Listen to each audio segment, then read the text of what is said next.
הטעויות שאנשים עושים כשהם מנסים לפתור לבד את המצב של דה-פרסונליזציה ודה-ריאליזציה. יש טעות אחת קריטית שחוזרת כל הזמן, אנשים מחכים שזה יעבור להם לבד, מנסים למצוא מידע לבד, קוראים בגוגל, באינטרנט, ואז נכנסים ממש למלכודת הכי גרועה שיש, וזה מה שתוקע אותם בתוך הדבר הזה. זה באמת טעות קלאסית שאני רואה שחוזרת לעצמה שוב ושוב ושוב, ואני רוצה להזהיר את כל מי שצופה בסרטון הזה. אז בואו נעשה מהר פתיח קצר ונתחיל.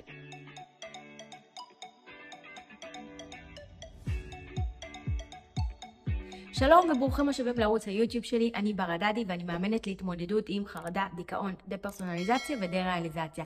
היום בסרטון אני רוצה לדבר על הטעות הקלאסית, המלכודת הקלאסית שמלא אנשים נופלים אליה כשהם מתמודדים עם דה-פרסונליזציה ודה-ריאליזציה ומנסים לפתור את זה לבד. הדבר שכולם מחפשים והוא דבר מאוד חשוב זה בעצם להבין את הגורם. מה גרם לזה? כי כשאין לי גורם ספציפי, אני אהיה כל הזמן בחרדה. אני ארגיש כל הזמן בחוסר שקט, כל הזמן בניתוק. כי אני ארגיש שאולי פתאום אני עוד פעם יכול לחוות את זה, זה יכול לקרות לי עכשיו. מה אם עכשיו אני ארגיש את זה? אני בעצם לא מבין מה גורם לזה, אז אני לא מבין איך להימנע מזה, אז בעצם בא לי להימנע מהחיים עצמם.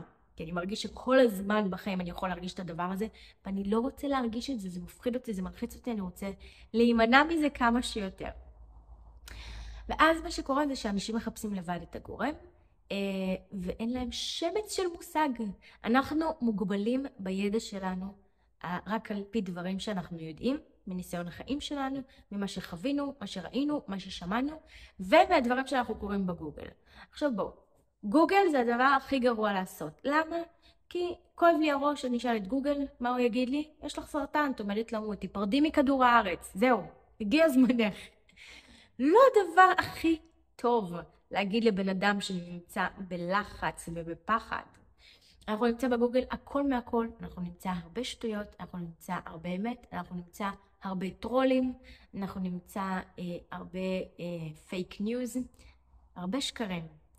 ואז מה שקורה, אנשים מחפשים את הסיבה, את הגורם. פותחים את האינטרנט, קוראים על אנשים בתוך זה כל החיים, 50 שנה, 100 שנה, מיליון שנה, whatever, קוראים כל מיני פוסטים של מי יודע בכלל מי כתב אותם, מי עומד מאחוריהם, האם זה אמיתי, האם באמת יש לו את זה, מה הסיבה אצלו, מה...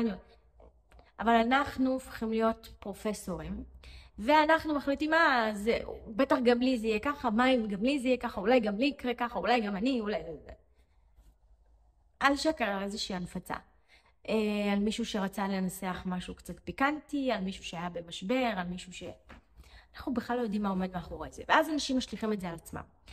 ואז גם מה שקורה, אנשים מנסים למצוא את ההיגיון, למה להם זה קרה. אז הם קראו על מישהו שבעצם חווה איזושהי טראומה בילדות, והוא לא זכר אותה, ואז הוא נזכר בה, והוא מרגיש מנותק, הוא מרגיש דה-פרסונליזציה, דה-ריאליזציה, ואז אנחנו וואו, אולי גם בילדות התעללו בי, ואני לא זוכרת את זה, זה ברח לי מהזיכרון, ואני בעצם בהדחקה, ואולי זו הסיבה. ואז אנשים פשוט נהיים בטוחים בסיבות האלה. כל מיני דברים אתם לא מבינים מה שמעתי. שמעתי על דברים מיסטיים, שמעתי על דברים אולי כי פעם עשו עליי חרם, אז עכשיו אני מרגיש את זה. אולי כי פעם, כי כשהייתי ילד, אז אולי ההורים שלי לא נתנו לי מספיק אהבה, אז עכשיו אני חווה את זה. אולי כי פעם עישנתי, אז עכשיו אני חווה את זה. אבל רגע, אולי כי התפלפתי מסמים, אולי כי כל מיני דברים, ואנשים בטוחים בזה, הנה הפעם באמת השתגעתי כי קראתי גם איזשהו פוסט, אנשים פשוט נהיים בטוחים בזה, והם גם נהיים בטוחים בלמה הם לא יצאו בזה, למה הם לא יצאו מהדבר הזה, בגלל שהם קראו איזה משהו בגוגל או איזה פוסט או איזשהו מידע. עכשיו צריך להבין, זה הטעות הכי גדולה באנשים שמנסים לפתור את זה לבד, ואני רואה את זה חוזר על עצמו. הם מחפשים את ההיגיון, וההיגיון צריך להבין, אצל כל בן אדם, הוא מוגבל לידע שיש לנו. גם פעם, כשבן אדם היה נגיד מחזיק משהו ומשחרר וזה היה נופל על הרצפה, הסיבה ההגיונית הייתה זה כי אלוהים מפיל את זה. הידע שלנו היה מוגבל. עד שגלילאו גלילי החליט לחקור את זה וגילה שבעצם זה נגרם כתוצאה מכוח המשיכה שמושך את הדברים אליו. אבל עד אז הכוח שלנו היה מוגבל, והתשובה שלנו הייתה מוגבלת למידע ולידע שיש לנו. אז כל בן אדם יש לו ידע ומידע מאוד מוגבל, ואז הוא מנסה למצוא תשובה עם הידע שיש לו. ובגלל שהידע שלו מוגבל, התשובה לא בהכרח תהיה נכונה, אבל הוא ימצא סיבות ותירוצים למה אולי כן. ואז מה קורה? אנשים משוכנעים שזאת הסיבה. עכשיו, אי אפשר להכחיש אותה, כי הסיבה הזאת לא אמיתית. זה כמו שאני אגיד לכם, אוקיי, בוא תוכיח לי שאין חייזרים. איך נוכיח שאין חייזרים? אנחנו אף פעם לא יכולים להוכיח שאין חייזרים, כי אין אותם. אפשר להוכיח שיש חייזרים, אולי. אם אנחנו נראה חייזר, אז אפשר להוכיח, הנה הוא נמצא. אבל אני לא יכולה להוכיח שאין חייזר, בזה שאני לא אראה לכם את החייזר, כי אז תגידו לי כן. אבל אולי פשוט לא מצאת את החייזר, החייזר פה, כאילו, אבל תחפשי אותו. אז אנחנו כל החיים נחפש את החייזר הזה כדי להוכיח האם הוא קיים או לא קיים. אתם מבינים? אז ככה אותו דבר על די פרסונליזציה ודי ריאליזציה, אנשים בעצם בטוחים על איזושהי סיבה, בטוחים בה, זה בגלל זה, וזו לא הסיבה בכלל. זה בכלל לא העניין. ואז העבודה הארוכה והקשה, בגלל זה הם נתקעים בתוך הלופ של המחשבה הזו, שזה קרה להם בגלל זה, וזה הסיבה. אבל זו לא הסיבה.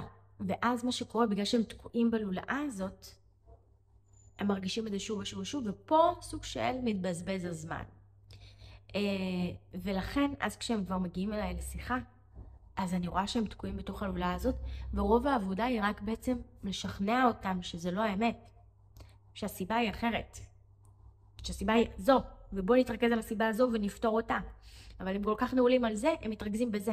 אז הם מבזבזים את הזמן, הם לא מתקדמים בדרך הנכונה, הם מתקדמים באיזושהי דרך, כי הם בטוחים באיזשהו משהו, כי הם קראו באינטרנט, כי הם חשבו עם עצמם והגיעו למסקנות האלה.